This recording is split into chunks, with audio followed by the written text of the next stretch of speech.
Okay, hearty welcome to life transformation programme.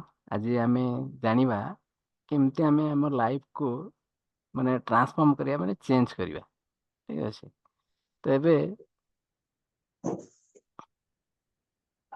समस्ते निजर life को चाहते जे बर्तमान जहाँ अच्छी समस्ते ताठू टिके आगू को बढ़िया ପାଇଁ चाहती है ना नहीं। तो एबे आम लाइफ को बेटर करवा और दैट वर्क फ्रॉम होम घर रही भी आम कर परिया। बुझले।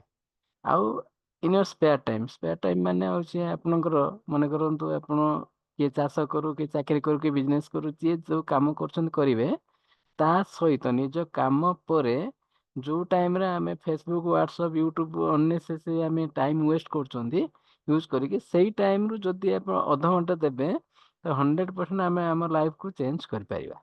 बुझले। ଏବେ ଦେଖିବା କେମିତି ଏସବୁ ଜିନିଷ ପସିबଲ ହେଇପାରିବ। ବୁଝିଲେ। ଏବେ ଦେଖନ୍ତୁ ଜୀବନ ଅଛି ମାନେ ଜୀବିକାଟା ତ ନିହାତି ଦରକାର। ତ ପ୍ରଫେସନ ଯାହା ବି ଥାଉ କିଏ ଚାକିରି କରୁ କି ଚାଷ କରୁ କି ବିଜନେସ କରୁ ଫାଷ୍ଟ ଆମେ ତାଙ୍କୁ ପଚାରିବା ଯେ ଆପଣ କଣ ଆପଣଙ୍କ ପ୍ରଫେସନ ଆପଣଙ୍କୁ ବେଟର ଲାଇଫଷ୍ଟାଇଲ ବା ଉତ୍ତମ ଜୀବନ ଶୈଳୀ ଆପଣଙ୍କୁ ଦେଇପାରିବ କି। ଯଦି ଉତ୍ତର ନା ତ ଠିକ ଅଛି ଆପଣ ଆରାମସେ ତାଙ୍କୁ କହିବେ ଠିକ ଅଛି ମୋ ପାଖରେ ଗୋଟେ ଅପରଚୁନିଟି ଅଛି ଯୋଉଟା କି ଆପଣଙ୍କୁ ବିନା ଇନଭେଷ୍ଟମେଣ୍ଟରେ ମାନେ ପଇସା ଲାଗିବ ନାହିଁ। ବୁଝିଲେ। ତା ସହିତ ଆପଣ ଯୋଉ କାମ କରୁଛନ୍ତି ବର୍ତ୍ତମାନ ଯୋଉ କାମ ଆପଣ କରୁଛନ୍ତି ସେ କାମକୁ ଡିଷ୍ଟର୍ବ କରିବ ନାହିଁ। ଯିଏ ଯୋଉ କାମ କରୁଛି କରିବ ତା ସହିତ ଏଟାକୁ କରିପାରିବ। ବୁଝିଲେ। ତ ଏବେ ଦେଖିବା ଏସବୁ ଜିନିଷ କେମିତି ସମ୍ଭବ ହଉଛି। ଫାଷ୍ଟ ଆମେ ବର୍ତ୍ତମାନ ଯୋଉ 15-20 ମିନିଟ କଥା ହବା ପୁରା ଓପନ ମାଇଣ୍ଡ ରେ ବସିବା। ପୁରା ଆରାମ ସେ ବାହାର ଡିଷ୍ଟ୍ରାକ୍ସନ ଠୁ ନିଜକୁ ଦୂରେଇ ରଖିବା। ବର୍ତ୍ତମାନ ଆପଣ ପୁରା ଫୁଲ ପ୍ରୋଗ୍ରାମ ଉପରେ ଫୋକସ କରନ୍ତୁ। ମୁଁ ଯାହା କହୁଛି ଡିଟେଲ୍ସ ବୁଝନ୍ତୁ ଜାଣନ୍ତୁ କାହିଁକି ଆପଣ ପୁରା ବୁଝି ସାରିଲେ ତାପରେ ଆପଣ ଡିସିସନ ନେବା ପାଇଁ ସୁବିଧା ହେବ। ଯେମିତି ପାରାଚୁଟ ଯେମିତି ନ ଖୋଲିଲେ କାମ କରିବନି ଠିକ ଆମର ମଣିଷର ମନ ହଉଛି ପାରାଚୁଟ ଟାଇପର ଯେମିତି ଆମର ଓପନ ମାଇଣ୍ଡ ରେ ଶୁଣିବା 100% ଆପଣ ଜିନିଷଟାକୁ ପୁରା କ୍ଲିଅର ବୁଝିପାରିବେ। ଠିକ ଅଛି। ତ ଏବେ ଦେଖିବା ସମସ୍ତେ ଚାହାନ୍ତି ଲାଇଫରେ ମାନେ ବେଟର ଲାଇଫଷ୍ଟାଇଲ ଚାହାନ୍ତି ଉନ୍ନତ ଜୀବନ ଶୈଳୀ। ଏହା ପାଇଁ କଣ ଥାଏ ସମସ୍ତଙ୍କର ଗୋଟେ ସ୍ୱପ୍ନ ଥାଏ ଯେ ମୋ ପାଖରେ ଭଲ ଇନକମଟେ ରହୁ ତାପରେ ମୋ ପାଖରେ ଗୋଟେ ଗାଡି ଗୋଟେ ରହୁ ପ୍ଲସ୍ ସମସ୍ତେ ଚାହାନ୍ତି ଗୋଟେ ଭଲ ଘରଟିଏ ତା ସହିତ ସମୟର ସ୍ୱାଧୀନତା ମାନେ ନିଜ ଇଚ୍ଛାରେ ଆପଣ ଲାଇଫକୁ ଏନ୍ଜୟ କରିପାରିବେ। ତା ସହିତ ସମସ୍ତେ ଚାହାନ୍ତି ମୋତେ ରେସପେକ୍ଟ ମିଳୁ ମାନ ସମ୍ମାନ ଆଉ ତା ସହିତ ସମସ୍ତେ ଚାହାନ୍ତି ଘର ପରିବାରକୁ ନେଇକି ବିଦେଶ ଯିବା ଆଉ ସବୁଠୁ ବଡ଼ ଜିନିଷ ହଉଛି ସୁସ୍ଥ ରହିବା। ଆଜିର ସମୟରେ ସୁସ୍ଥ ରହିବା ହଉଛି ଗୋଟେ ବହୁତ ବଡ଼ ଚ୍ୟାଲେଞ୍ଜ। ତ ଏଇ ଯେତିକି ଜିନିଷ ମୁଁ ଆପଣଙ୍କୁ କହିଲି ଏଇ ସବୁ ଜିନିଷ ହିଁ ରହିଲେ ଆମେ ଆମ ଲାଇଫଷ୍ଟାଇଲଟା ହଉଛି ବେଟର ହବ। ହଁ ନା ନାଇଁ। ତ ଏବେ ଏଟା ତ ଆମେ ସମସ୍ତେ ଚାହୁଁଛନ୍ତି ବଟ୍ ବାସ୍ତବ ଲାଇଫରେ ପ୍ରକୃତରେ କଣ ହଉଛି ଇନକମ ତ ବହୁତ ବଢିଆ ଚାହୁଁଛନ୍ତି ବଟ୍ ମ୍ୟାକ୍ସିମମ୍ ଲୋକଙ୍କ ପାଖରେ ଇନକମ ହଉଛି ଲିମିଟେଡ ଇନକମ ଥାଏ। ତା ସହିତ ଘର ତ ବହୁତ ବଢିଆ ଘର ଚାହୁଁଛନ୍ତି ବଟ୍ ମ୍ୟାକ୍ସିମମ୍ ଲୋକଙ୍କ ପାଖରେ ଭଡା ଘର ବା ଛୋଟ ମୋଟ ଘରେ ରହୁଛନ୍ତି। ତା ସହିତ କାର ତ ସବୁ ଚାହୁଁଛନ୍ତି ବଟ୍ ମ୍ୟାକ୍ସିମମ୍ ଲୋକଙ୍କ ପାଖରେ ବାଇକ୍ ଯୋଉଠି ଆଡଜଷ୍ଟେଡ ଲାଇଫ। ଆଉ ଫରେନ୍ ଯିବା ତ ଦୂର କଥା ଛୋଟ ମୋଟ ପିକନିକ ଯିବା ବି ବହୁତ ଲୋକଙ୍କ ଭାଗ୍ୟରେ ଜୁଟୁନାହିଁ। ତା ସହିତ ଆମେ ଏମିତି କାମରେ ବ୍ୟସ୍ତ ରହୁଛନ୍ତି ଯେ ଆମ ପାଖରେ ଟାଇମ ବି ଟିକେ ନାହିଁ ରିଲାକ୍ସ ପାଇଁ। ତା ସହିତ ମାନ ସମ୍ମାନ କଥା ତ ଦୂର କଥା ଆଉ ସବୁବେଳେ ଅନ୍ୟ ଉପରେ ନିର୍ଭର କରିକି ଆମକୁ ଚଳିବାକୁ ପଡୁଛି। ଆଉ ଆମେ କାମରେ ଏତେ ବ୍ୟସ୍ତ ରହୁଛନ୍ତି ନିଜର ସ୍ୱାସ୍ଥ୍ୟକୁ ଆମେ କେୟାର ବି ନେଇ ପାରୁନାହାନ୍ତି ଯାହା ଫଳରେ ଆମେ ଇନକମ କରୁଛନ୍ତି ଲାଷ୍ଟକୁ ବହୁତ ଲୋକଙ୍କର ସେ ଇନକମ କରିକି ଯୋଉ ସେଭିଙ୍ଗ ଥିବ ଲାଷ୍ଟକୁ ନିଜେ ସୁସ୍ଥ ହେବାରେ ବି ପଳେଇ ଯାଉଛି। ତ ଏବେ ଆମେ ଜାଣିଲେ ଯେ ଆମେ ଚାହୁଁଛନ୍ତି ଗୋଟେ ଜିନିଷ ଆଉ ଆମ ସହିତ ହଉଛି ଗୋଟେ ଜିନିଷ। ଏଇ ଯୋଉ ଦିଟା ଜିନିଷ ଡିଫରେନ୍ସ କଣ ପାଇଁ ହଉଛି ଆମେ ଚାହୁଁଛନ୍ତି ଗୋଟେ ଆଉ ହଉଛି ଗୋଟେ ଆମ ଲାଇଫର ଏଇ ଯୋଉ ଜିନିଷ ଏଇ ଦିଟା ଜିନିଷ ଭିତରେ ଯୋଉ ପାର୍ଥକ୍ୟ ଅଛି ଯୋଉ ଡିଫରେନ୍ସ ଅଛି କଣ ପାଇଁ ହଉଛି ଏହାର ଏକମାତ୍ର କାରଣ ହଉଛି ମନି ଏ ପଇସା। ଯଦି ମନି ହିଁ ଏ ସବୁ ଜିନିଷର ସମାଧାନ କରିପାରିବ। ତ ଏବେ ଆମେ ତ କାମ କରୁଛନ୍ତି ଇନକମ ବି କରୁଛନ୍ତି ବଟ ସ୍ୱପ୍ନ କାହିଁକି ପୁରା ହେଇପାରୁନି ଏହାର ଦିଟା ହଉଛି ମୁଖ୍ୟ କାରଣ। ପ୍ରଥମ ହଉଛି ଆମେ ଯୋଉ ୱେରେ ଇନକମ କରୁଛନ୍ତି ସେ ୱେରେ ଇନକମ୍ ହେଇପାରିବନି, ମାନେ ସେ ଇନକମ୍ରେ ହିଁ ଆମର ସ୍ୱପ୍ନ ପୁରା ହେଇପାରିବ ନାହିଁ। ଦ୍ୱିତୀୟ ହେଉଛି ବର୍ତ୍ତମାନ ମାର୍କେଟରେ ଯେଉଁ ରେଟ୍ରେ ଯେଉଁ ଜିନିଷର ସବୁ ରେଟ୍ ବଢ଼ିଲାଣି, ଯେଉଁ ଇନଫ୍ଲେସନ୍ ରେଟ୍ ବଢ଼ିଲାଣି, ତ ଆମର ଖର୍ଚ୍ଚ ହିଁ ଆମ ଇନକମ୍ଠୁ ବଢ଼ିଗଲାଣି। ଯାହାଫଳରେ କ'ଣ, ଆମେ ଚଳିବା ପାଇଁ ଏବେ ବର୍ତ୍ତମାନ ସମସ୍ତଙ୍କ ପାଖରେ କ୍ରେଡ଼ିଟ୍ କାର୍ଡ଼, ଯେମିତି ବାକି ଉଧାରରେ ଚଳିବା। ତା ସହିତ ହେଉଛି କମ୍ପ୍ରୋମାଇଜ୍। ଆମେ ଚାହୁଁଛନ୍ତି ଗୋଟେ ଜିନିଷ, ବଟ୍ ଆମେ ତା ସହିତ କମ୍ପ୍ରୋମାଇଜ୍ କରିବାକୁ ପଡ଼ୁଛି। ଏ ହେଉଛି ଦୁଇଟା ଜିନିଷ, ଏଇଥିପାଇଁ ଆମର ସ୍ୱପ୍ନ ପୁରା ହେଇପାରୁନି ବା ଆମେ ଯାହା ଚାହୁଁଛନ୍ତି ତାହା ହେଇପାରୁନାହିଁ। ଏବେ ଆମେ ଯେଉଁ ଇନକମ୍ କରୁଛନ୍ତି, ଆମେ କ'ଣ ହେଉଛି, ଫାଷ୍ଟ ଆମେ ଯେଉଁ କାମ କରୁଛନ୍ତି, ଯେଉଁ ଇନକମ୍ କରୁଛନ୍ତି, ସେଥିରେ ଆମର ଘର ଖର୍ଚ୍ଚ ହେଉଛି, ତା ସହିତ ଖାଇବା ଖର୍ଚ୍ଚ, ମେଡ଼ିସିନ ଖର୍ଚ୍ଚ, ପିଲାଙ୍କର ପାଠ ପଢ଼ିବା ଖର୍ଚ୍ଚ, dress material, plus TV mobile ଏସବୁ ଯାହା ରିଚାର୍ଜ, ପ୍ଲସ୍ ଆପଣଙ୍କର ହେଉଛି ମନେ କରନ୍ତୁ ଗାଡ଼ି ଅଛି, ଗାଡ଼ିର ତେଲ ଖର୍ଚ୍ଚ, ପ୍ଲସ୍ କିଛି ସେଭିଂ ବା ଇନ୍ସୁରାନ୍ସ, ଏସବୁ ଜିନିଷରେ ଆମର ସବୁ ଯାହା ଆମେ ଇନକମ୍ କରୁଛନ୍ତି ଏଥିରେ ସବୁ ଖର୍ଚ୍ଚ ହେଇଯାଉଛି। ତ ଫାଇନାଲି ଦେଖିବେ ୟା ପରେ ଆମର ପକେଟ୍ ଖାଲି ବା ପର୍ସ ମଧ୍ୟ ଖାଲି। ଯେତେବେଳେ ଇନକମ୍ ମାନେ ସେଭିଂ କିଛି ରହୁନି, ତ ସେତେବେଳେ ଆଉ ପ୍ଲାନିଂ କିଛି ହେଇପାରୁନି। ଏବେ ଆମେ କାମ କରୁଛନ୍ତି, ଇନକମ୍ କରୁଛନ୍ତି, ତଥାପି କାହିଁକି ଆମେ ଆମର ସ୍ୱପ୍ନକୁ ପୁରା କରିପାରୁନାହାନ୍ତି ବା ଆମର ଇଚ୍ଛା ଯାହା ଅଛି ଆମେ କାହିଁକି ପୁରା କରିପାରୁନାହାନ୍ତି? ଆଉ ତାର କାରଣ କ'ଣ? ଯଦି ଆମେ କାରଣ ଖୋଜିବା ତ ତାର ନିରାକରଣ ମିଳିବ। ତ ଏବେ ମିଷ୍ଟର ରବର୍ଟ କିଓସାକି, ଯେ ଫାଇନାନ୍ସିଆଲି ମାନେ ବହୁତ ସକ୍ସେସ୍ ଲୋକ, ସେ କହୁଛନ୍ତି ଯଦି ଲାଇଫରେ ଆଗକୁ ବଢ଼ିବାର ଅଛି, ନିଜର ସ୍ୱପ୍ନକୁ ପୁରା କରିବାର ଅଛି, ତ ଆପଣ ଡୋଣ୍ଟ ୱାର୍କ ଫର୍ ମନି। ଆପଣ ପଇସା ପାଇଁ କାମ କଲେ କେବେ ଜୀବନରେ ଆପଣ ରିଚ୍ ହେଇପାରିବେ ନାହିଁ ବା ସକ୍ସେସ୍ ହେଇପାରିବେନି। Make your money work for you, ମାନେ ଏମିତି କାମ ଆମେ କରିବା ଦରକାର ଯେଉଁଠି ପଇସା ଆପଣଙ୍କ ପାଇଁ କାମ କରିବ। ଏବେ ୟା ପୂର୍ବରୁ ଆମେ ଦେଖିଲେ ଆମେ ଇନକମ୍ ତ କରୁଛନ୍ତି, ବଟ୍ ଖର୍ଚ୍ଚ ଯେତିକି ହେଉଛି ତାପରେ ଆମର ଆଉ ସେଭିଂ କିଛି ହେଉନି। ଯେତେବେଳେ କିଛି ସେଭିଂ ହେଉନି, ସେତେବେଳେ ଆଉ ପ୍ଲାନିଂ କ'ଣ ହେବ? ଠିକ୍ ଅଛି। ଏବେ ଦେଖିବା କ'ଣ ଆମ ପାଖରେ ରାସ୍ତା ଅଛି ଯେଉଁଟାକୁ ଆପଣେଇକି ଆମେ ଏ ପ୍ରୋବ୍ଲେମରୁ ଆମେ ମୁକୁଳି ପାରିବା। ଏବେ ଦେଖିବା, ଯଦି ପୃଥିବୀରେ ଟୋଟାଲି ଆର୍ଥିକ ଦୃଷ୍ଟିକୋଣ ଦେଖାଯାଏ, ତ ଦୁଇଟା କ୍ୟାଟେଗୋରୀର ଲୋକ ଅଛନ୍ତି। ଗୋଟେ 90% କ୍ୟାଟେଗୋରୀ, ଆଉ ଗୋଟେ 10% କ୍ୟାଟେଗୋରୀ। 90% ହେଉଛନ୍ତି କ'ଣ, ଅନସକ୍ସେସଫୁଲ ବା ମିଡିଲ କ୍ଲାସ୍ ଲୋକ ବା ଏଭରେଜ ଲୋକ, ବା ସିମ୍ପଲ ଭାଷାରେ କହିବାକୁ ହେଲେ ହେଉଛି ଆମ୍ ଆଦମୀ। ଆଉ 10% କ୍ୟାଟେଗୋରୀରେ ଅଛନ୍ତି ସକ୍ସେସଫୁଲ ଲୋକ, ରିଚ୍ ଲୋକ ବା ଏକ୍ସଟ୍ରା ଅର୍ଡିନାରୀ କହିପାରିବେ, ବା ସିମ୍ପଲି କହିପାରିବା ହେଉଛି ଖାସ୍ ଆଦମୀ।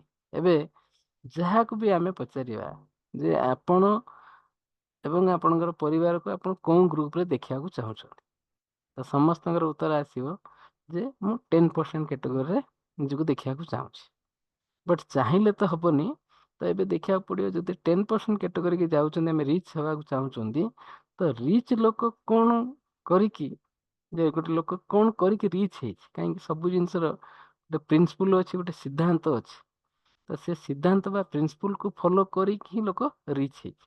ତେଣୁ ଆମକୁ ଯଦି ରିଚ୍ ହେବାର ଅଛି, ତ ଆମେ ମଧ୍ୟ ସେ ରିଚ୍ ପ୍ରିନ୍ସିପୁଲ୍କୁ ଜାଣିବା ଦରକାର, ଆଉ ତାକୁ ହେଉଛି ଫଲୋ କରିବା ଦରକାର। ଯଦି ଆମେ ସେ ଜାଣିବା ଏବଂ ସେଇ ଅନୁସାରେ ଆମେ କାମ କରିବା ତାକୁ ମାନିକି, ତ 100% ଆମେ ମଧ୍ୟ ରିଚ୍ ହେଇପାରିବା। ତ ଏବେ ଦେଖିବା, ମନେ କରନ୍ତୁ ଆପଣଙ୍କ ଗାଁରେ ଜଣେ ପରିବା ବେପାରୀ, ସେ ପରିବା ବିକୁଛି, ସେ ନିଜର ଲାଇଫରେ କେବେ ରିଚ୍ ହେଇପାରୁନି। ବଟ୍ ସେମ୍ ରିଲାଏନ୍ସ ଫ୍ରେଶ୍, ସିଏ ମଧ୍ୟ ପରିବା ବିକୁଛି, ବଟ୍ ସିଏ ହେଉଛି କୋଟିପତି। କାହିଁକି ହୋଇଛି, କେମିତି ହେଉଛି, ଏଇଟା ଜାଣିବା। ଏବେ ଦେଖନ୍ତୁ, ଯେଉଁ ଲୋକ ଆପଣଙ୍କ ଗାଁରେ ଜଣେ ପରିବା ଯିଏ ବିକୁଛି, ସେ କ'ଣ କରୁଛି, ଏକୁଟିଆ ବିକୁଛି। ଏକୁଟିଆ ଯେଉଁ କାମ କରୁଛି, ଦିନକୁ 8ରୁ 10 ଘଣ୍ଟା ଏକୁଟିଆ କରୁଛି, ମାନେ ସୀମିତ ଲୋକ। ସୀମିତ ସମୟ ପାଇଁ ଯେତେବେଳେ କାମ କରୁଛି, ତ ତାର ଇନକମ୍ ହେଉଛି ସୀମିତ। ବଟ୍ ରିଲାଏନ୍ସ ଫ୍ରେଶକୁ ଯଦି ଦେଖିବା, ତ ତା ପାଖରେ ଅନଲିମିଟେଡ୍ ଲୋକ କାମ କରୁଛନ୍ତି। ମନେ କରନ୍ତୁ ମିନିମମ୍ 1000 ଷ୍ଟୋର ଯଦି ଏକ୍ଜାମ୍ପଲ୍ ନେବା, ଯଦି 1000ଟା ଷ୍ଟୋର ତାର ଅଛି, ଆଉ 1000 ଜଣ ଲୋକ ମନେ କରନ୍ତୁ ପରିବା ବିକୁଛନ୍ତି, ଜଣେ ଲୋକ ଯଦି 10 ଘଣ୍ଟା କାମ କରେ ତା ପାଇଁ, ତ ତା ପାଇଁ ଟୋଟାଲ ହେଉଛି 1000ଟା ଷ୍ଟୋରରେ ହେଉଛି 10,000 ଘଣ୍ଟା କାମ ହେଉଛି। ତ 10,000 ଘଣ୍ଟା ଯେତେବେଳେ କାମ ହେଉଛି ତ ଇନକମ୍ ସେ 10,000 ଘଣ୍ଟାରେ ଆସିବ। ଏଣୁ ଏଠି ଯଦି ଆମକୁ ରିଚ୍ ହେବାର ଅଛି ତ ରିଚ୍ ପ୍ରିନ୍ସିପଲ୍ ହେଉଛି ଆମେ ଏମିତି ଗୋଟେ କାମ କରିବା ଦରକାର ଯେଉଁଥିରେ ଆମ ସହିତ ଆମ ପାଇଁ ଅନଲିମିଟେଡ୍ ଲୋକ କାମ କରିବେ, ଅସୀମିତ ଲୋକ ଅନଲିମିଟେଡ୍ ଲୋକ ଅନଲିମିଟେଡ୍ ଟାଇମ୍ ପାଇଁ ଯେତେବେଳେ କାମ କରିବେ ଅଟୋମେଟିକ୍ ଇନକମ୍ ହେଉଛି ଅନଲିମିଟେଡ୍ ହେବ। Simple principle.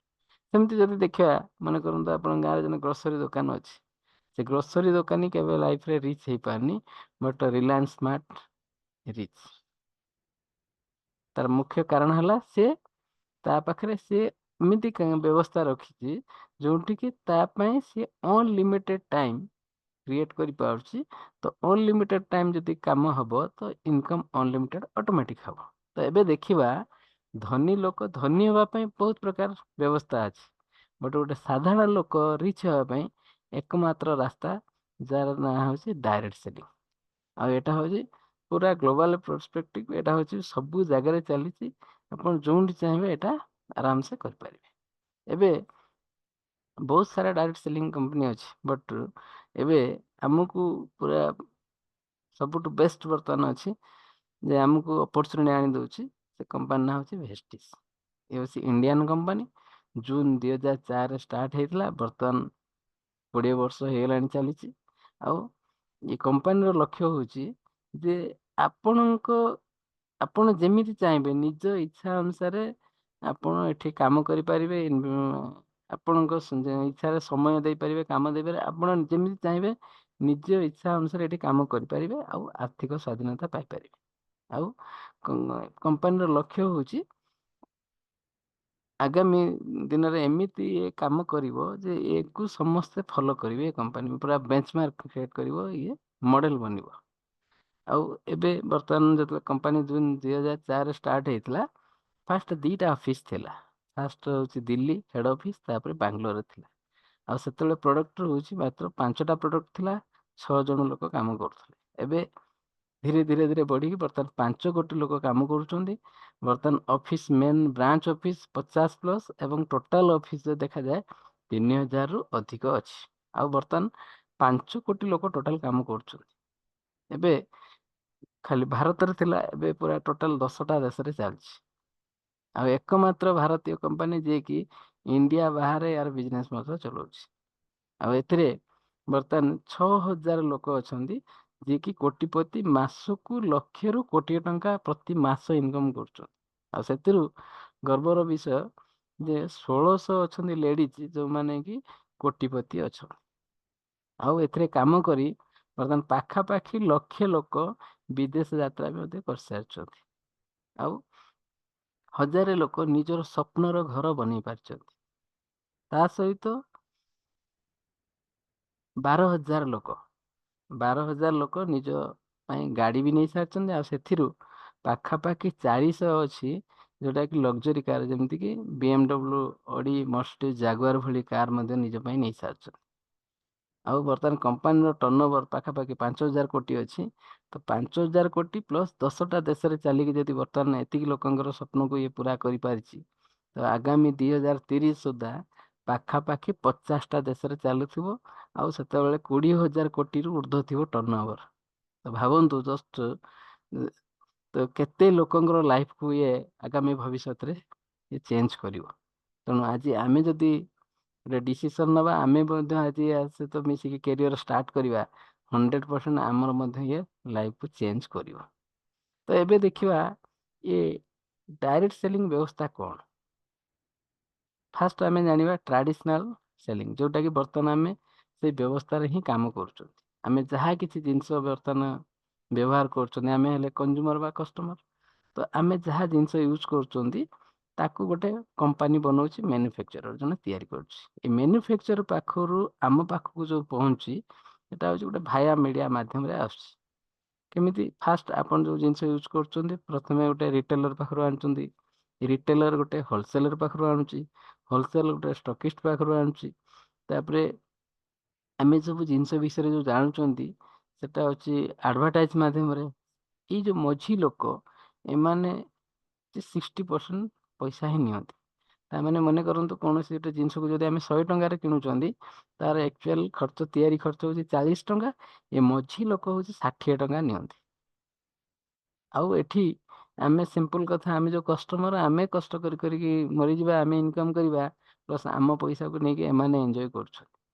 ଆଉ ଏଠି ଯାହା କିଛି ଜିନିଷ ଅଛି ଆପଣ ଜାଣିଛନ୍ତି, ମାର୍କେଟରେ ଯୋଉ ଜିନିଷ ଅଛି ତା ବିଷୟରେ ଆମକୁ କିଛି ନାହିଁ, ଆମେ ଜଷ୍ଟ ଗଲେ କିଛି ତାର କ୍ୱାଲିଟି ବିଷୟରେ ଆପଣଙ୍କୁ କିଛି ଇନଫର୍ମେସନ ନାହିଁ, ନଲେଜ ନାହିଁ। ଆଉ ସବୁ ଯାକ ମାର୍କେଟରେ ଯାହା ଅଛି କେମିକାଲ ଯୁକ୍ତ ପ୍ରଡକ୍ଟ, କୌଣସି ବି ମାନେ ପିଓର ନୁହେଁ।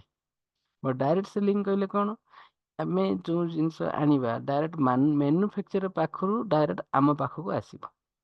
ମଝିରେ ଯୋଉ ମିଡିଲ ମ୍ୟାନ୍ ଯୋଉ 60% ନଉଥିଲେ, ଏଠି ସେ ମିଡିଲ ମ୍ୟାନ୍ କେହି ନାହାନ୍ତି। ସେ 60% ପଇସାଟା ଆମକୁ ଏଠି ଦିଆଯିବ। ଯିଏ ଏଠି କାମ କରିବ ଆମେ ନେବା, ପ୍ଲସ୍ ମାଧ୍ୟମରେ ଆମେ ଆମର ସାଙ୍ଗସାଥି ମାନଙ୍କୁ ଆମେ ଯାହା କହିବା ସେମାନେ ମଧ୍ୟ ଏ 60%ର ନେବେ। ତ ଏଠି ଯୋଉ ପ୍ରଡକ୍ଟ ଅଛି ପୁରା ପିଓର 100% ପିଓର ନ୍ୟାଚୁରାଲ ପ୍ରଡକ୍ଟ ସବୁ, ପ୍ଲସ୍ ସବୁ ଜିନିଷ ହେଲ୍ଥ ପାଇଁ ବନା ହେଇଛି। ଆଉ ସବୁଠୁ ବଡ଼ ଜିନିଷ, ଏଠି ଜିନିଷ ବ୍ୟବହାର କଲେ 100% ଇନକମ୍ କରିବାର ଗୋଟେ ଗ୍ୟାରେଣ୍ଟି ଅଛି। ଭାବନ୍ତୁ କେତେ ବଡ଼ ଅପରଚୁନିଟି। ତ ଇଏ ବେନିଫିଟ୍ ପାଇବା ପାଇଁ ଆମକୁ କଣ କରିବାକୁ ପଡ଼ିବ?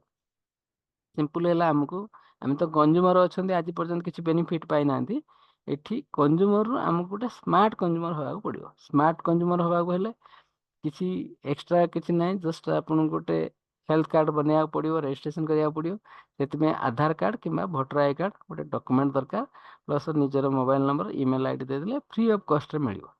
ଆଉ ଏଠି ଆମକୁ କାମ କଣ କରିବାକୁ ପଡ଼ିବ, ଜଷ୍ଟ ଆମର ବାଇଂ ହ୍ୟାବିଟଟାକୁ ଚେଞ୍ଜ କରିବାକୁ ପଡ଼ିବ। ଆମେ ଯୋଉ ବାହାରୁ କିଣିକି ଆଣୁଥିଲେ, ସେ ଦୋକାନ ଏବଂ ବ୍ରାଣ୍ଡକୁ ଚେଞ୍ଜ କରିବାକୁ ପଡ଼ିବ। ଏବେ ଆପଣ ଯୋଉ ଲୋକାଲ ମାର୍କେଟରୁ ଆଣୁଥିଲେ, ସେ ଦୋକାନକୁ ଚେଞ୍ଜ କରିବେ। ଯୋଉ ଲକ୍ସ ୟୁଜ୍ କରୁଥିଲେ, କୋଲଗେଟ୍ ୟୁଜ୍ କରୁଥିଲେ, ଏ ସବୁ ଜିନିଷ ପଣ୍ଡସ୍ ୟୁଜ୍ କରୁଥିଲେ, ଏ ସବୁ ବ୍ରାଣ୍ଡକୁ ଚେଞ୍ଜ କରିବା। କାହିଁକି, ଏ ସବୁ ଜିନିଷକୁ ୟୁଜ୍ କରିକି ଆଜି ପର୍ଯ୍ୟନ୍ତ ଆମ ଲାଇଫରେ କିଛି ପରିବର୍ତ୍ତନ ହେଇନି। ତ ଏକୁ ଚେଞ୍ଜ କଲେ 100% ଆସିବ। ତା ସହିତ ଆମର ଏଠି ୟୁଜର ଆଇଡି ମିଳିବ, ଆଉ ପାସୱାର୍ଡ ମଧ୍ୟ ମିଳିବ, ଆଉ ଆପ୍ ମଧ୍ୟ ଅଛି। ଆପଣ ପୁରା ଡିଟେଲ ଆପଣ ଜାଣିପାରିବେ ସବୁକିଛି। ପ୍ଲସ୍ ୟା ଦେହରେ ଆପଣଙ୍କର କଞ୍ଜୁମର ଆଇଡି ବା ହେଲ୍ଥ କାର୍ଡ ଆଇଡି ମିଳିଲା ପରେ ଆପଣ ଯାହା ଜିନିଷ ଆଣିବେ ଆପଣଙ୍କ ଇଚ୍ଛା ଅନୁସାରେ ଆପଣଙ୍କୁ 10ରୁ 20% ଡିସକାଉଣ୍ଟ ମିଳିବ। ଏଟା ଲାଇଫ ଟାଇମ୍, ଯେତେବେଳେ ଆଣିବେ ଆପଣଙ୍କୁ ମିଳିବ। ତା ସହିତ ପ୍ରତି ମାସ ରିପରଚେଜ ଅଫର ଥାଏ। ସେଇ ସମୟରେ 2 ତାରିଖରୁ 18 ତାରିଖ ଭିତରେ ଆଣିଲେ ଆପଣଙ୍କୁ 20% ଡିସକାଉଣ୍ଟ, ତା ସହିତ 10% ଏକ୍ସଟ୍ରା ପ୍ରଡକ୍ଟ ଫ୍ରି ମିଳିବ। ତା ସହିତ କନସିଷ୍ଟେନ୍ସି ଅଫର ଅଛି। କନସିଷ୍ଟେନ୍ସି ମାନେ ଲଗାତାର, ମାନେ ପ୍ରତି ମାସ ଯଦି ଆପଣ ଲଗାତାର ଆଣୁଛନ୍ତି ତା ପାଇଁ ବି ବେନିଫିଟ୍ ଅଛି। ମୁଁ କହିବି ପାଖାପାଖି 50% ବେନିଫିଟ୍ ଅଛି। ତା ସହିତ ଆପଣଙ୍କୁ 5ରୁ 16% ହେଉଛି କ୍ୟାସବ୍ୟାକ୍ ଅଫର ଅଛି। ଯେମିତି ଆମେ ଗ୍ୟାସ୍ ବୁକ୍ କଲେ ଆମ ଆକାଉଣ୍ଟକୁ ପଇସା ଆସୁଛି, ଠିକ୍ ସେମିତି ଏଠି ଜିନିଷ ୟୁଜ୍ କଲେ ଆପଣଙ୍କ ଆକାଉଣ୍ଟକୁ ମିନିମମ୍ 5ରୁ 16% ହେଉଛି ଆପଣଙ୍କୁ କ୍ୟାସବ୍ୟାକ୍ ଆସିବ। ତା ସହିତ ମନେ କରନ୍ତୁ ଆପଣଙ୍କୁ ପ୍ରଡକ୍ଟ ଭଲ ଲାଗିଲାନି, ପ୍ରଡକ୍ଟ ରିଟର୍ନ କରିଦେଲେ ଆପଣଙ୍କୁ 100% ମନି ବ୍ୟାକ୍ ଗ୍ୟାରେଣ୍ଟି ଅଛି। ସିମ୍ପଲ ଜିନିଷ, ମନେ କରନ୍ତୁ ଗୋଟେ ପରିବାର ଅଛି ଯୋଉଠି 5-6 ଜଣ ଲୋକ ଅଛନ୍ତି। ମନେ କରନ୍ତୁ ଗୋଟେ ବର୍ଷକୁ ସେମାନଙ୍କର ଖର୍ଚ୍ଚ ହଉଛି 1,00,000 ଟଙ୍କା, ବାହାରୁ ସାମାନ ଆଣୁଛନ୍ତି। ତ ବାହାର ଦୋକାନରୁ ଆଣିଲେ କିଛି ମିଳିବ ନାହିଁ। ବଟ୍ ଯଦି ଭେଷ୍ଟିଜରୁ ସେମାନେ ପ୍ରଡକ୍ଟ ନେବେ, ଜିନିଷ ୟୁଜ୍ କରିବେ, ମିନିମମ୍ 30,000 ଟଙ୍କା ସେଭିଂ ହବ। ଭାବନ୍ତୁ ଆଜି ପର୍ଯ୍ୟନ୍ତ ଆମେ କେତେ ଜିନିଷ ଆଣି ସାରିଲେଣି, କେତେ ଖର୍ଚ୍ଚ କରିସାରିଲେଣି, ତ ଆମେ କେତେ ଲସ୍ ସହିଲେଣି। ତା ସହିତ ଏବେ କନସିଷ୍ଟେନ୍ସି ଅଫର ଯୋଉଟା ମୁଁ କହିଲି, ଏଠି ଯଦି ମିନିମମ୍ ଜଣେ ଲୋକ 3,000 ଟଙ୍କାର ଜିନିଷ ଆଣେ, ତ 3,000 ମାନେ ଏଠି ଆମର 100 ପିଭି ମାନେ 100 ପଏଣ୍ଟ ଭ୍ୟାଲୁ। ଯଦି 30 ଟଙ୍କାରେ ଆଣିବେ ଆପଣଙ୍କୁ ଗୋଟେ ପିଭି ମିଳିବ, ଆଉ ସେ ପିଭି ଉପରେ ହିଁ ଆପଣଙ୍କୁ କ୍ୟାସବ୍ୟାକ୍ ଆସିବ, ବେନିଫିଟ୍ ପାଇବେ। ଏବେ ମନେ କରନ୍ତୁ 3,000 3,000 4 ମାସ ଜଣେ ଆଣିଲା, ଟୋଟାଲ 12,000 ଟଙ୍କାର ଜିନିଷ ପାଇଗଲେ। ତା ସହିତ ବେନିଫିଟ୍ ହେଉଛି 20% ଡିସକାଉଣ୍ଟ। ତ 3,000 20% ମାନେ 600, 4 ମାସକୁ ଗଲା 2,400 ଟଙ୍କା। 10% ଫ୍ରି ପ୍ରଡକ୍ଟ, 3,000 300 ଟଙ୍କା, 4 ମାସକୁ 1,200 ଟଙ୍କା। ମିନିମମ୍ ବୋନସ୍ ହେଉଛି 360 ଟଙ୍କା, ପ୍ରତି ମାସକୁ 90 ଟଙ୍କା, 4 ମାସକୁ 360। ଯଦି 2,400, 1,200, 360 ପ୍ଲସ୍ ଫିଫ୍ଥ ମାସକୁ ଆପଣଙ୍କୁ 2,515 ଟଙ୍କାର ଆଉ ଗୋଟେ ପ୍ରଡକ୍ଟ ଭାଉଚର ଦବ। ଟୋଟାଲ ମିଶାଇ ଦେଲେ ମିନିମମ୍ 6,400 ଟଙ୍କା। ଆପଣ 12,000 ଜିନିଷ ପାଇଗଲେ, ତା ସହିତ 6,400 ଟଙ୍କା ଡିସକାଉଣ୍ଟ, ଟୋଟାଲ ଆପଣଙ୍କୁ ବେନିଫିଟ୍ ମିଳିଲା।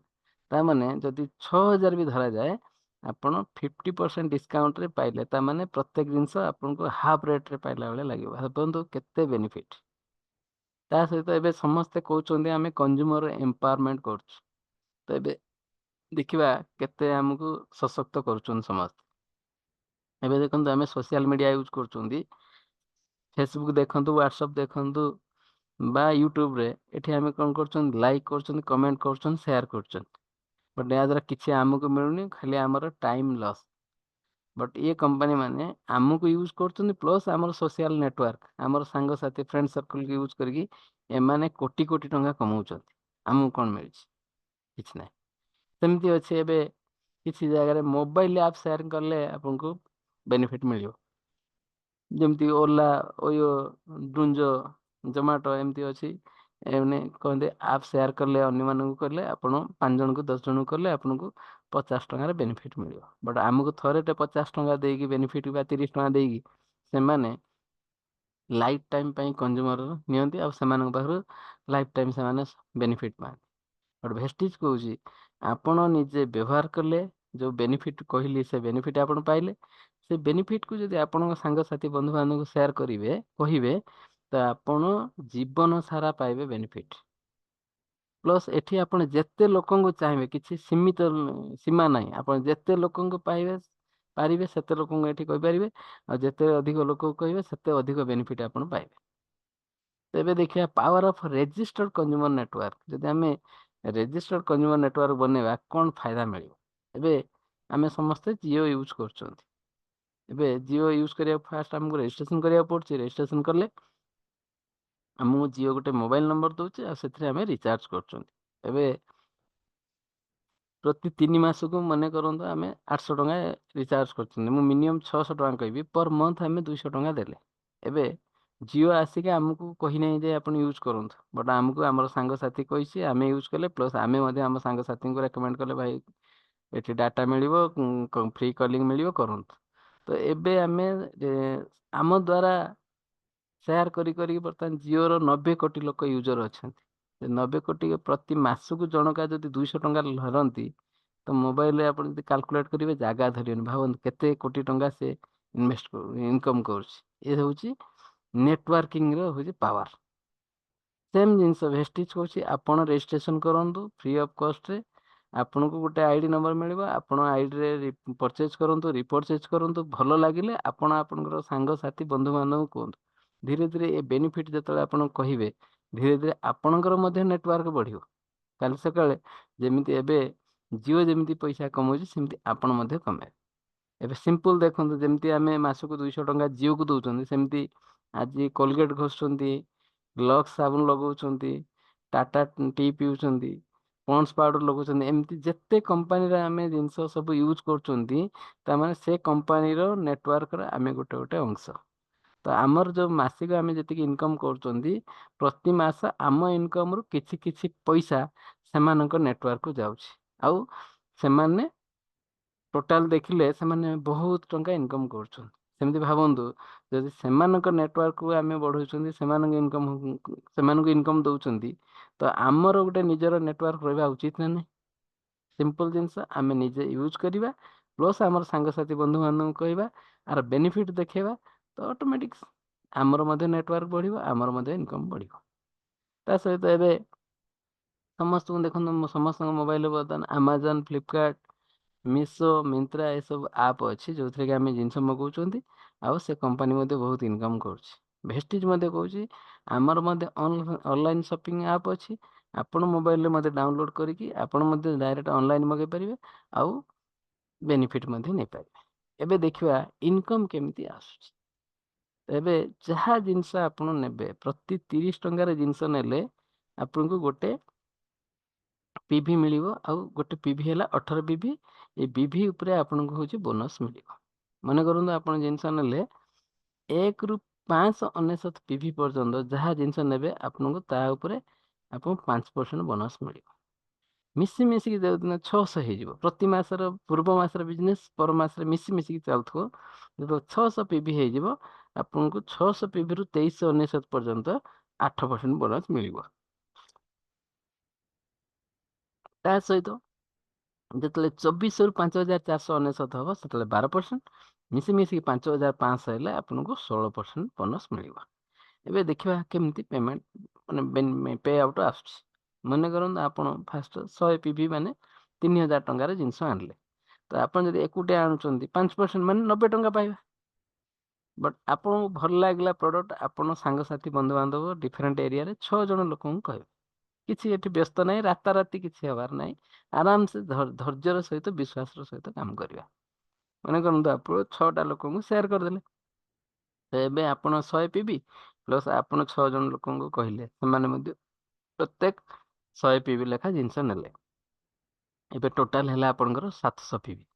700 ହେଲେ ଆପଣ 600ରୁ ଅଧିକ ହେଲା, ତ ଆପଣ ବର୍ତ୍ତମାନ 8% ହେଇଗଲେ। ଯୋଉ ଫାଷ୍ଟ ଆପଣ 90 ଟଙ୍କା ପାଇବା ଜାଗାରେ ବର୍ତ୍ତମାନ 100 PV ମାନେ 1800 PV, 1800 PV ର 8% ମାନେ ଆପଣ 144 ଟଙ୍କା ପାଇଲେ। ତା ସହିତ ଆପଣଙ୍କ ଟିମରେ ଯୋଉ ଅଛି ଏ ସବୁ 8% ହିସାବ ହେଲେ, ପ୍ଲସ୍ ଯିଏ କିଣିଛି ପରଚେଜ କରିଛି ସିଏ ତ ବୋନସ୍ ପାଇବ, ତ ସେମାନେ 5% ହେଲେ, ତାମାନେ ସିଏ 100 PV ଯୋଉ କରିଛନ୍ତି 1800 PV ରୁ 5% 90 ଟଙ୍କା ପାଇଲେ, ଆପଣ ତାଙ୍କ ପାଖରୁ 3% ଲେଖା ପାଇବେ, ତାମାନେ 1800 PV ର 3% ମାନେ 54 ଟଙ୍କା 6 ଜଣଙ୍କ ପାଖରୁ ଆପଣ ପାଇବେ 324 ଟଙ୍କା। 324 ପ୍ଲସ୍ ଆପଣଙ୍କର ହେଉଛି 144, 468 ଟଙ୍କା।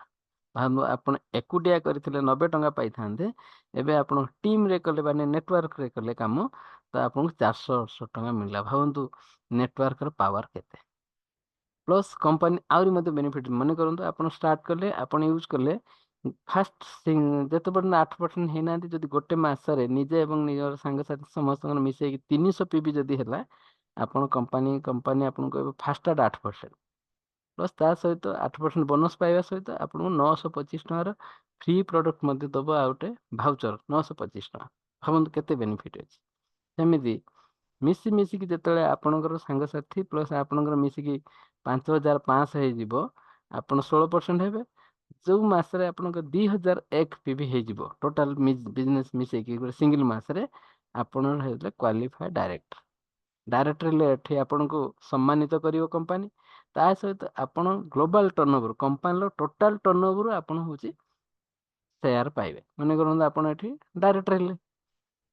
ଡାଇରେକ୍ଟର ହେଲେ ଆପଣଙ୍କୁ ଡାଇରେକ୍ଟର ବୋନସ୍ ଦବ 15%।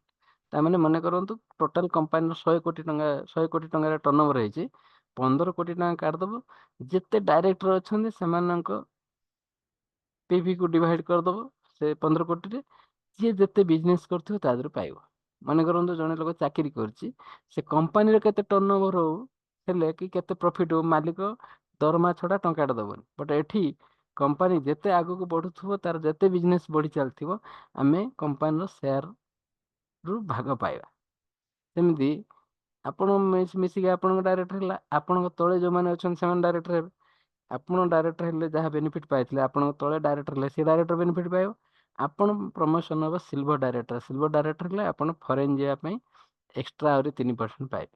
ତା ସହିତ ଆପଣଙ୍କର ଯୋଉ ଡାଇରେକ୍ଟର ଟିମ୍ ରହିଲା, ତାର ଯେତେବେଳେ 5,625 PV ହେଇଯିବ, ସେତେବେଳେ ଆପଣ ଟ୍ରାଭେଲ ଫଣ୍ଡ ତା ସହିତ ଆପଣ LOB ପାଇବେ 18%, ମାନେ ମିନିମମ୍ ସିଲଭର ଡାଇରେକ୍ଟରରେ ଅତି କମରେ 25,000 ଟଙ୍କା ସେତେବେଳେ ଆପଣ ପାଇବେ ପେ ଆଉଟ୍। ତାପରେ 2 ଜଣ ଯେତେବେଳେ ଆପଣଙ୍କ ଡାଇରେକ୍ଟର ହେଇଯିବେ, ଆପଣ ଗୋଲ୍ଡ ଡାଇରେକ୍ଟର ଏସବୁ ବେନିଫିଟ୍ ଆହୁରି ବଢିଯିବ। ଆପଣଙ୍କ ଟର୍ଣ୍ଣଓଭର ବଢିଲା ତ କମ୍ପାନୀର ସେୟାର ଅଧିକା ପାଇବେ। ସେମିତି 3 ଜଣ ଯେତେବେଳେ ଆପଣଙ୍କର A B C 3 ଜଣ ଡାଇରେକ୍ଟର ହେଇଗଲେ, ଆପଣ ଷ୍ଟାର ଡାଇରେକ୍ଟର ହେଲେ ଆପଣ କମ୍ପାନୀର ଟର୍ଣ୍ଣଓଭରରୁ 5% ଆହୁରି ପାଇବେ କାର୍ ପାଇଁ, ଯାହାକୁ ବ୍ୟବହାର କରିକି ଆପଣ କାର୍ କିଣିପାରିବେ। ସେମିତି 4 ଜଣ ହେଲେ ଡାଇମଣ୍ଡ ହେଲେ ଆପଣ ଏସବୁ ବୋନସ୍ ଆପଣଙ୍କର ଆହୁରି ବଢି ଚାଲିବ। ସେମିତି 6 ଜଣ ଯେତେବେଳେ ଆପଣ ଡାଇରେକ୍ଟର ହେଇଯିବେ, 6 ଜଣ ହେଲେ ଆପଣ କ୍ରାଉନ୍ ଡାଇରେକ୍ଟର ହେବେ। କ୍ରାଉନ୍ ଡାଇରେକ୍ଟର ହେଲେ ଆପଣଙ୍କୁ ଘର ବନେଇବା ପାଇଁ ଆହୁରି 3% ମିଳିବ। ଏମିତି ଟୋଟାଲ ଆପଣଙ୍କୁ 9ଟା ବେନିଫିଟ୍, ତାମାନେ ଆପଣ ଯଦି ବ୍ୟବହାର କରୁଛନ୍ତି 3ଟା ବେନିଫିଟ୍, ପ୍ଲସ୍ ଆପଣ ୟୁଜ୍ କଲା ପରେ ସାଙ୍ଗସାଥି ମାନଙ୍କୁ କହିଦେଲେ, ଆପଣଙ୍କୁ 6ଟା ବେନିଫିଟ୍ ମିଳିବ। ଆହୁରି ଏଠି ପ୍ରଡକ୍ଟ ଆମର ହେଲ୍ଥ କେୟାର ପ୍ରଡକ୍ଟ ସବୁ ଅଛି। ଏଟା ହେଉଛି ସବୁ ନ୍ୟାଚୁରାଲ ପ୍ରଡକ୍ଟ, ଏଟା ମେଡିସିନ ନୁହେଁ।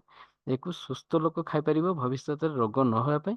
ଯାହାର କିଛି ହେଲ୍ଥ ପ୍ରୋବ୍ଲେମ୍ ଅଛି, ଯେ ମେଡିସିନ ଖାଉଛି, ତା ସହିତ ଏଟା ୟୁଜ୍ କରିପାରିବେ।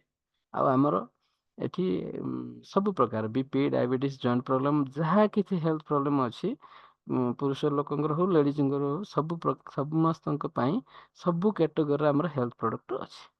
ତା ସହିତ ଆମର ଚାଷ ପାଇଁ ଅଛି, ଯୋଉଟାକୁ ବ୍ୟବହାର କଲେ ଆପଣଙ୍କର ଚାଷ ବାବଦରେ ଯେତିକି ଖର୍ଚ୍ଚ ହେଉଛି 30% ଖର୍ଚ୍ଚ କମିବ, ଅମଳ 50% ବଢ଼ିବ।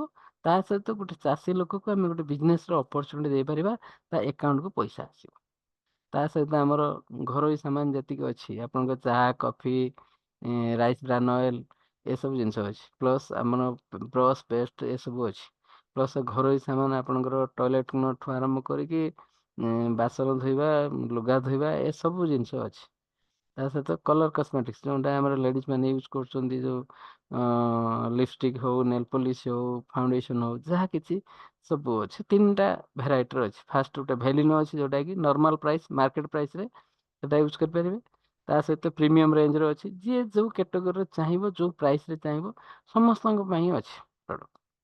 ତା ସହିତ ଆମର ହେୟାର ଅଏଲ୍ ଅଛି, ସାମ୍ପୁ ଅଛି, ହେୟାର କଣ୍ଡିସନର ଅଛି। ତା ସହିତ ଯେତେ ପ୍ରକାର କ୍ରିମ୍ ସବୁ ଆମେ ୟୁଜ୍ କରୁଛନ୍ତି, ଫେସ୍ ପାଇଁ ହଉ ବା ସୌନ୍ଦର୍ଯ୍ୟ ପାଇଁ ହଉ, ସବୁ ପ୍ରକାର ଆମ ପାଖରେ ଅଛି। ତା ସହିତ ସାମ୍ପୁ, ଡିଓ, ଫେସ୍ ୱାଶ୍ ଏସବୁ ପ୍ରକାର ଆମର ପର୍ସନାଲ କେୟାର ଜିନିଷ ଅଛି।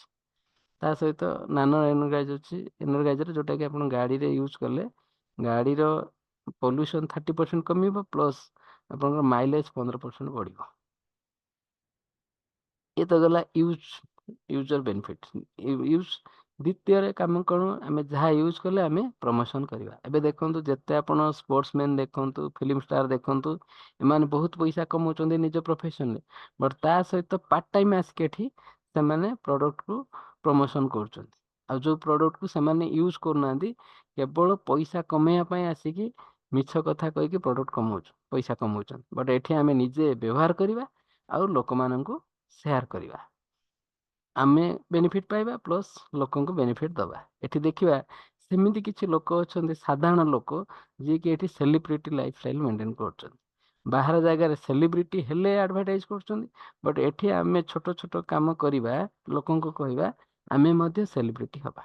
ଏଠି ଡକ୍ଟର ବି କାମ କରୁଛନ୍ତି, ଇଞ୍ଜିନିୟର କରୁଛନ୍ତି, IAS ଅଫିସର ବି କରୁଛନ୍ତି। ତା ସହିତ ଏଠି ଲୋକ ଅଛନ୍ତି, ଚାଷୀ ଲୋକ, ଯିଏକି ଆମର ଲିଟୁ ଗୌଡ଼, ଆମର ଓଡ଼ିଶାର ଲୋକ, ଆସ୍କା, ଯେ ପାଠ ପଢ଼ି ନାହାନ୍ତି, ସ୍କୁଲ ଯାଇନାହାନ୍ତି, ସିଏ ମଧ୍ୟ ଏଠି ଗାଈ ଚରାଉଥିଲେ, ଘାସ କାଟୁଥିଲେ, ସିଏ ଏବେ ବର୍ତ୍ତମାନ କ୍ରାଉନ୍ ହେଇକି ପାଖାପାଖି 1,00,000 ଇନକମ୍ କରୁଛନ୍ତି ମାସକୁ, ପ୍ଲସ୍ କାର୍ ମଧ୍ୟ ମେଣ୍ଟେନ୍ କରୁଛନ୍ତି।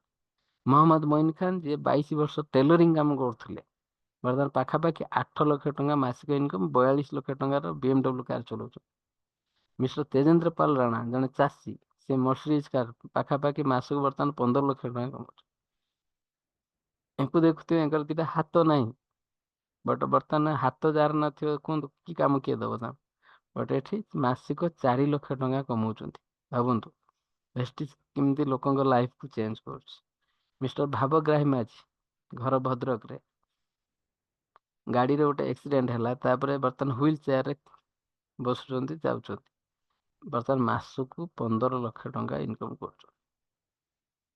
ସୁଦର୍ଶନ ମହାନ୍ତି, ଯିଏକି ଆମ ସମସ୍ତଙ୍କର ଗୁରୁ, ଯିଏ ଓଡ଼ିଶାର ପ୍ରଥମ ଲୋକ ଯିଏ ଭେଷ୍ଟିଜ୍କୁ ଷ୍ଟାର୍ଟ କରିଥିଲେ।